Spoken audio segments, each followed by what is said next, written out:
What? Whoa! We're invisible! How are we invisible? What is happening right now? Chat. Chat. This is freaking me We see out. the couch. What we don't. We are on the couch. What is this? This is freaking me out right Oh now. my god! This is the scariest thing. Are we dead? Yeah. We got snapped or something. We got snapped. What we get snapped. We got snapped. Oh, what is this? Are we on a different camera or something? No. What in the world? This has never happened before. Chat, this is the scariest thing I've ever seen. Hey! Hi, everybody. Oh, so God. weird. Oh my god. Just a little May goof. Jeez. Woo! Spooky. Welcome, everyone, to a new episode of It's Easy to Like Anime. We're talking about One Punch Man Season 2, Episode 6. I'm your host, the moderator, Michael Damiani, joined by Ben Moore. Hi. And Michael Huber. Hello. And, let's kick it off with, how'd you feel about this episode? A little bit of martial arts tournament, a little bit of some more villains revealed with the Monster there's Association. another good one. Yeah. They're on a roll here.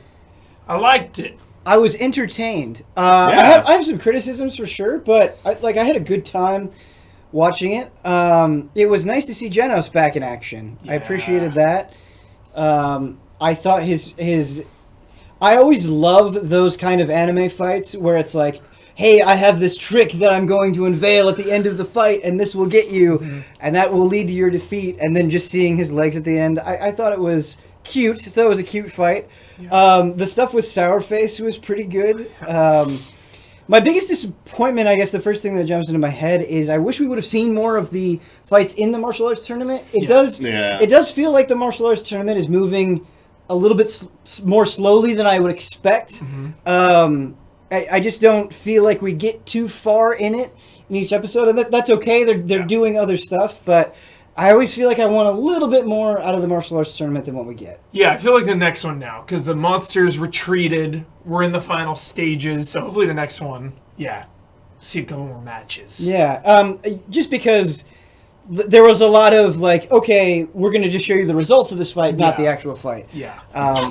And yeah, that's okay. I understand why they do it, but I do want just a little bit more. Totally. Yeah, I mean, I get that they don't want to linger on it because it's not the focal point of the season. Right. And, I mean, obviously, we just saw, like, the last year's champion get, like, one punch by Saitama. Right. So it's just, basically, we expect everyone to lose. So they need to make their point. Like, is he going to, like, win and... is it going to be a waste of time? Yeah. Is there actually someone who's going to interest him that shows up there? The Suryu, who's winning with one kick each fight, it looks like, instead of, like, one punch. So I was like, maybe he's got some skill. But I know. I'm waiting I don't know. They do such a good job, because I'm waiting for the moment when someone can go toe-to-toe with Saitama, It's like, can this guy's taking people out in one kick? Does he have the strength to match, or is he just going to get one punched as well, nothing, because they do such a good job of hyping people up, and then it's just like late, Keeping you guessing. Yeah, like, who's the villain again from this season? What's his name? Garo, yeah, Garo too. The new one, yeah, that we saw in this episode. But Garo, same thing. It's like, my gosh, he's so strong. One punch. Something I really like that I think a lot of shows are bad at doing, both anime and otherwise, is kind of introducing characters and then once they've served their purpose, just completely forgetting about them and abandoning them. Mm-hmm. And I feel like One Punch Man has kind of shown this commitment to its world that I really like. Yeah. The way they introduce Snake Bite Snack and kind of be like, oh man, this is what's been going on in my mind since I had that interaction with Saitama, and then also using him to develop Suryu as well, I thought was really cool. I love that commitment to older characters, to characters that aren't that crucial to the story, but are still there, are still part of this world. And even just like referencing other events with the Deep Sea King. Yeah. It's like these things have lingering consequences, which I think is always good. Well said. The Moon Rider check-in and stuff. Just checking in with people. Oh, yeah. I think is cool, for sure. Yeah, they let you see like the characters that, after effects from other episodes are still around. Don't forget about them. They did sorry, you guys say something, Ben? Oh no, this was something that I saw chat mention. Okay. I just want to bring it up. It was nice seeing Blizzard and Tornado interact. Getting a little bit of that relationship. Yep.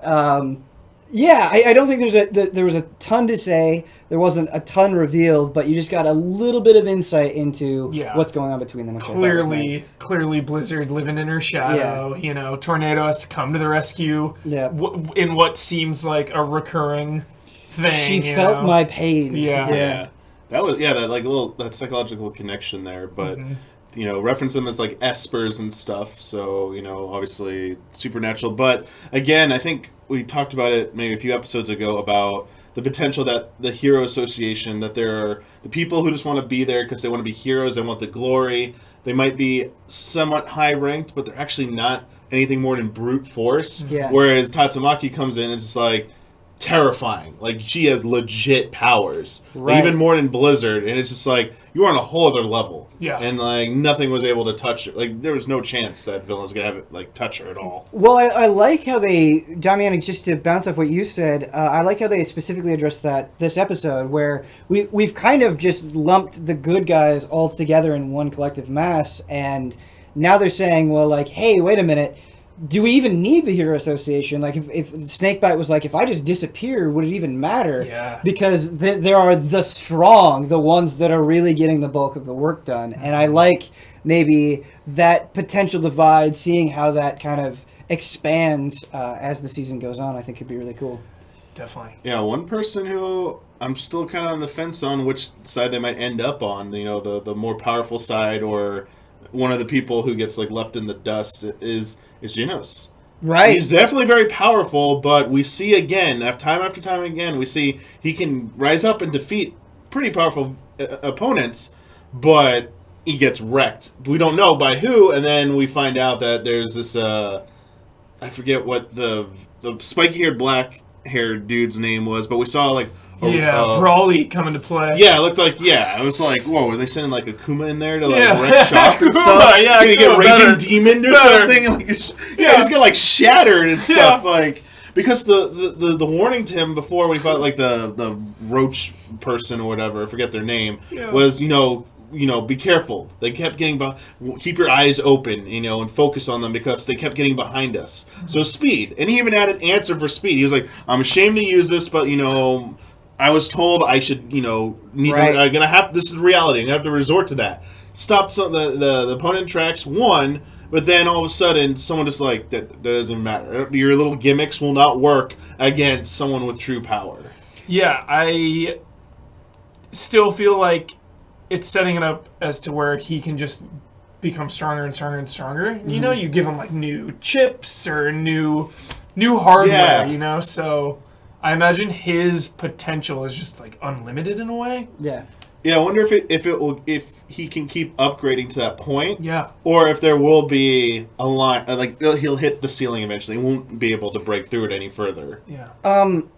I feel like this season complaint that I've had is they haven't, just because of the animation quality, they haven't done a great job of convincing us of the power of the things they're representing. I actually think they did a good job this episode with Tornado specifically. Yeah. And how Blizzard was like, she's coming, I can feel her, and just kind of that, like, slowly bringing Tornado onto the scene. I felt the presence of that character in a way that I thought was appropriate, and so hats off to them for that. I really like that. And with Genos as well, like every time a lot of times when we see him fight, it's all about speed. It's all about these huge incineration blasts. Yeah. And so it really caught me off guard when things are leaking from his ankles, this goo. So I like that. There is one thing that they keep doing that just doesn't work ever, is they do the thing where it's like, oh, here's a flurry of punches, or in this case, like the whip attack, where it was like a flurry of the whip. And just the way that they do it, the way they present it, it just has no impact whatsoever. Yeah. And I feel like they keep doing the same trick to the same limp effect every time. And that's kind of disappointing. Please stop with the rapid strikes. So, it's like a static image with like another layer on top where just like frame in like one of like each hit and stuff, and it just doesn't look... Yeah, and at this point, it looks so cheap. They did it with Metal Bat and his bat, and it just isn't working. Like, oh, you know, I hope they don't keep reusing that, but you know, you never know. But yeah, the one thing I found interesting is that we are seeing more of the hierarchy. We got to see more of the hierarchy of the Monster Association. We saw Orochi, right? That was the name. Yeah. This like demon thing sitting on a throne. Right. Yeah. Looked like equivalent to like the Thanos, villain. Yeah, dude. like the villain from last season, the final villain. Basically Yeah. looked like that, essentially. And yeah, like they felt confident. They're like, things are going according to plan. Like, we are already beating them with all these like monsters we've thrown out, and we still got more powerful ones in reserve that we haven't unleashed our full plan yet, and we're already wrecking them. What a classic trick, and it works so well when you just see this giant Orochi be like, we haven't even sent our strongest stuff yet. Like, oh shit, I can't wait. It's like you talked about you said something about Avengers or something, Hubert, but it's like the first fight in Infinity War. No, Infinity War. It's the first one, not Endgame. Infinity War, Hulk went against Thanos. Yeah. No stones. Yeah. Just to show, like, I can still wreck you. Your most powerful fighter can beat you. That's what this feels like right here. Yeah. Except, Saitama hasn't shown up, Yep. Yeah. Yep. It's just... I think Akuma's going to get one-shotted, probably. Oh, by Saitama? Oh, yeah, because he's going to the tournament to attack it. So that's... they're on a collision course there. For sure. That should be interesting. Yeah. We're also still seeing the faults in the hero association, essentially, that they're still kind of a little ignorant to what's really going on and their own power and their ability to do anything about the situation. Right. And the fact that send some Class A heroes to go save the son of one of our benefactors, who's 7% of the funding comes from that guy's son from the previous episode. The monsters capture him. You just saw how they devastated even S rank heroes, and you want to send just a bunch of A they just don't get it. They're still living in a dream world. It feels like nobody gets it, and that's kind of frustrating. But I also assume that that'll change over the course of the show, where all the heroes are just off doing their own thing. They're all there for different reasons. They're all doing different things, so it's hard to I just want them to get together and fight, and get together and stop these monsters. But it always feels like they're spread out. I remember it was an episode ago when the monsters came and went against heroes that they hard countered the heroes. There was that lightning guy, and it just bounced off one of the monsters. Yeah, so the monsters are so smart, and they're tactically fighting, where the heroes feel just not aware of how threatening it really is. Yeah, I mean, it also speaks to the heroes' weakness, where I think we are seeing a lot of arrogance, a lot of underestimating threats. Yeah. Just a general we're not really scared of what's going to happen. It's going to work out, or I'm totally strong enough to do this. And yeah, we see a bunch of heroes falling, prominent ones, and Akuma is coming. Oh yeah. And yeah, to my earlier point, I saw some people pointing some stuff out in chat about it. It's not whether or not even if it was A rank and above that they ordered to go after the sun. It's not about whether or not they can actually accomplish the task. It's the fact that they are issuing that as their prime objective when the cities are being wrecked by all these monsters. Oh no, we gotta worry about our money. We gotta worry about funding and our benefactor versus the safety of people. Yeah. That their priorities are clearly out of whack with them. And that was another mention of money too, is when he said, I heard A rank heroes make a lot of money. Maybe I should do that. Oh yeah, Suryu or whatever. I thought that was pretty interesting, because I didn't realize that the heroes got paid a lot of money. I mean, maybe I missed that. But it makes sense too, because that's why people are calling out when you become a hero, you're taking the easy path. Yeah, it's just for status and reputation. Sure. You actually aren't anything of importance. I was just keeping my master company. I don't even practice. I can't wait for the face-off with Saitama, and just to see how that goes down. Yeah, dude. Yeah, we didn't really see any of Garo in this episode. I think he was just in the one shot approaching Watchman. Was it Watchman Dog, or what's the... Sorry, I forget what their name is, chat. The one who's dressed as a dog. Aiden Pierce, yes. Aiden Pierce, yep. Yeah, Aiden Pierce was just sitting there in a dog outfit, just blending in. Yep. Watchdog Man, thank you. Can't wait for him to show up in Watch Dogs 3. Yeah. They've been kind of this Watchdog Man, was in Season 1. I was corrected a few episodes ago. I wonder if I'm curious if it's going to lead to anything, if they're just there to show up and they never move. They're just in that spot for the remainder of every the rest of One Punch Man. They just never move. That'd be funny. They just cut to shots every so often that show him still in that same spot. I actually thought it was fine that they didn't have Garo really heavily featured in this episode, because it was a good reminder of like, yeah, Garo's doing his thing, and there's also a lot else going on. There's this threat is multifaceted. Yeah, I think like at the end of this episode now, it is in an exciting place. Yeah. There's a lot of plot threads, a lot of mystery, a lot of potential possibilities. Like you said, with Garo doing his own thing, it's like, is he gonna be Vegeta and help out Saitama? Like, there's a lot on the table now, and I'm excited. I do have to say, and maybe this is just because I've been watching Game of Thrones, but it has been, it's felt like for a while now, like quite a lot of build-up with the Villain Association, with what's going on completely with the Hero Association, with Garo, with this martial arts tournament. It's been build-up. I hope I'm not saying it can't happen, but I'm just like, oh man, I hope they can pay off all of these things, because they're building up so much that I hope all of them feel strong in the episodes to come. So. Absolutely. Yeah. Do you have any final thoughts you have before we move on to a patron question or two? Excited to see Orochi's motivations. What's he all about? Just monsters, you know, I mean, he was kind of living in like the sewer, it looked like. Maybe they're going to have the perspective of like, humans took over and they put us down and hey, like, we want to take back the surface or take the world or something. There was like an underworld king in the previous. Yeah, in the pilot. I wonder if there's any tie to that, or if that was just an afterthought. Yeah. So I wonder what their motivations are. Yeah, that's a good point. I hope it's compelling and not just like, we're monsters, we want to kill the humans. You know? My final thought is I want to see what's up with that weird cat villain.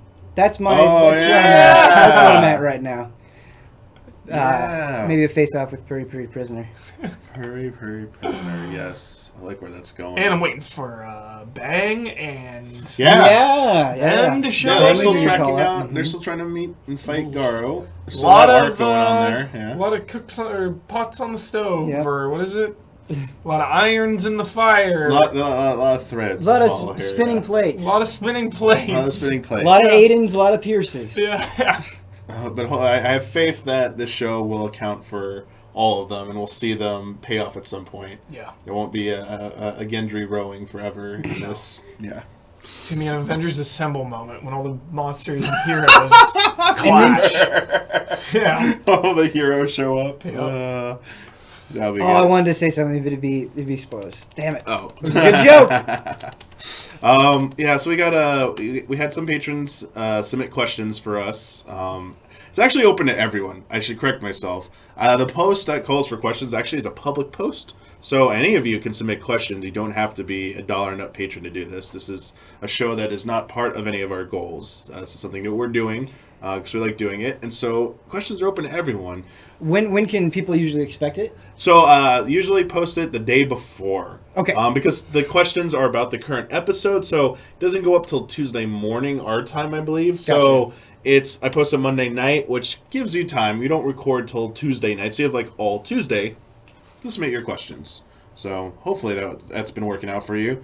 But I think we got like one or two we're going to go to. Let's start with, want to do Morgan's first, actually? Sure. All right, we'll do Morgan Mahala's first. Do you feel like the comedy has the same delivery and impact as season 1? I feel like part of the solid laughs from season 1 were due to the bombastic and exaggerated animations that are a little lacking from this season. Is it just me? I think this is a good question. However, I would say that for me, a lot of the humor has still worked. It maybe doesn't reach the highest of highs that season 1 did, but I still find myself, like almost every episode, getting one or two good chuckles out of something, and I think Saitama in particular really does deliver on the timing of a lot of the bits pretty well.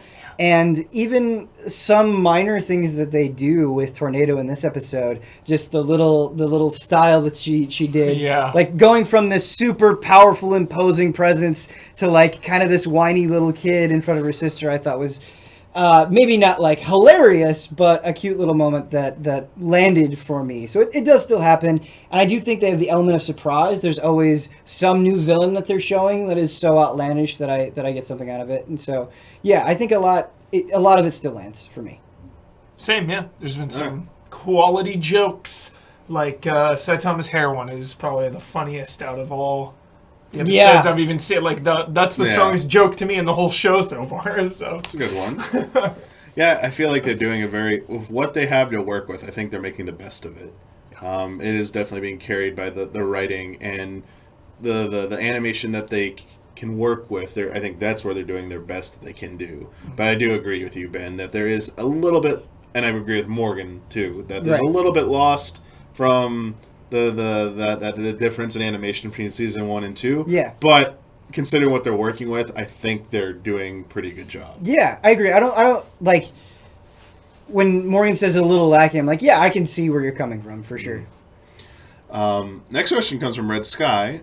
How do you feel about the current stakes in each of the opponents being built up so far? Does Garo, the Monster Association, and Suryu feel like big threats, with Saitama largely sitting on the sidelines for most of the fights up until now? Yeah, they do feel like threats. Garo definitely feels like a threat, even though he got one-punched. I still think he can maybe come back like stronger somehow. There's still so much mystery in this universe as to where these people get strength, you know? It's like, how are some people so strong? How is Suryo now so strong? He's one kicking everyone. And, yeah. So, I'm very happy with the stakes. And now that Orochi is pulling the strings with all the monsters, too, that's just another big bad. Yeah, I really like this question, Red Sky. I think it's pretty well thought out. I like how you're talking about each of these three things specifically, because I think that's actually kind of what makes it work. Is I feel like Garo, like, we really feel his conviction, and although it hasn't been fully expanded on, the way they keep peeling back the layers, I think makes us invested in his character. The Monster Association is kind of more of a looming in the background threat, which if that was all the show had, I think it would be a little bit underwhelming, especially since Saitama is in some ways a very difficult character to work with, where, like, I think part of the reason he's on the sidelines the way that he is because he deals with everything in one punch. And so having just the Monster Association wouldn't be enough. But the Monster Association, Garo, and Suryu all working together, I think, makes the stakes feel appropriately investing.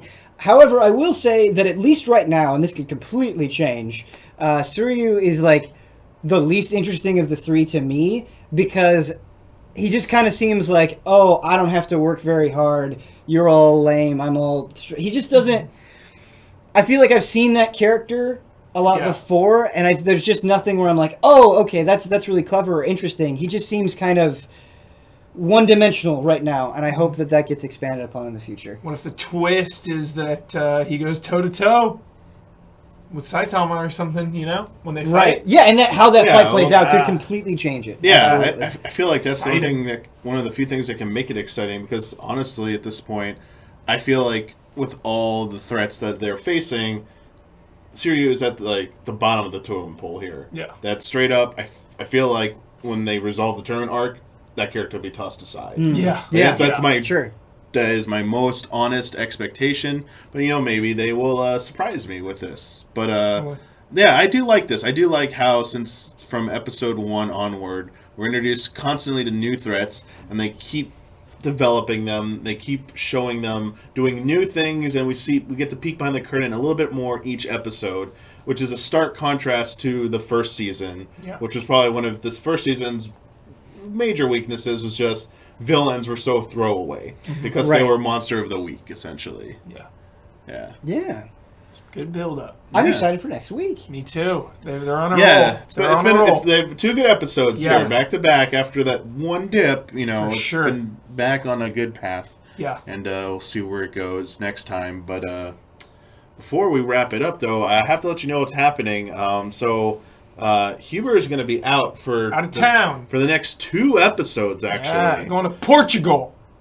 Yeah. In a couple weeks. Nice. That'll be exciting. Have fun, man. Yeah, that sounds awesome. Yeah. The plan is to still do this on Tuesday nights, but I'm going to try and get we have some options, but the idea is on each of those 2 episodes to have a special guest, hopefully on each of them. So we'll have a new third panelist on each one. Who they are, you'll have to wait and see, because I haven't confirmed them. I actually don't have anyone who said yes yet. I'm just working on getting it. So we're going to try and have a third chair just for those 2 episodes as like a special thing. And then when Huber gets back, hopefully it'll give Huber, he will have enough time to watch those previous 2 episodes just to be caught up. And we'll dive right into the current episode with Huber again when Huber returns. K to the C99 had the best suggestion, which is Sophie. Which, oh my gosh. There you go. Nailed it. We could, if that's what you want, chat, we could have Sophie on here. We can make it happen. Brandon Jones would be so good. We got some. Like, I can tell you, we're gonna try and drag Kyle here. Yeah, we're just for one. He couldn't commit to a whole season of this because he's really busy with Box Peak and other responsibilities. But the idea of getting him on one episode might be a fun thing. The thing is, he'd have to watch the previous 6 episodes if we got him for it would be next episode. Yeah. This was number 6? Yes, this is episode 6, so you'd have to watch 6 episodes to get caught up. But that's not too much of an ask. Couple hours. 6, that's, yeah. Have Brandon only watched the 1 episode that week, no context. Yeah, that's a fun thing we can do as well. Like, we can totally do that. Yeah. I will begin talking and figure out what we're going to do, but that's the plan.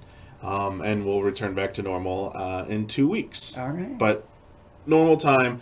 And everything like that. So thank you again for everyone submitted a question. Thank you both for joining me, and as usual, staying later on Tuesday to do this. And until next week, Yatta! see you all later.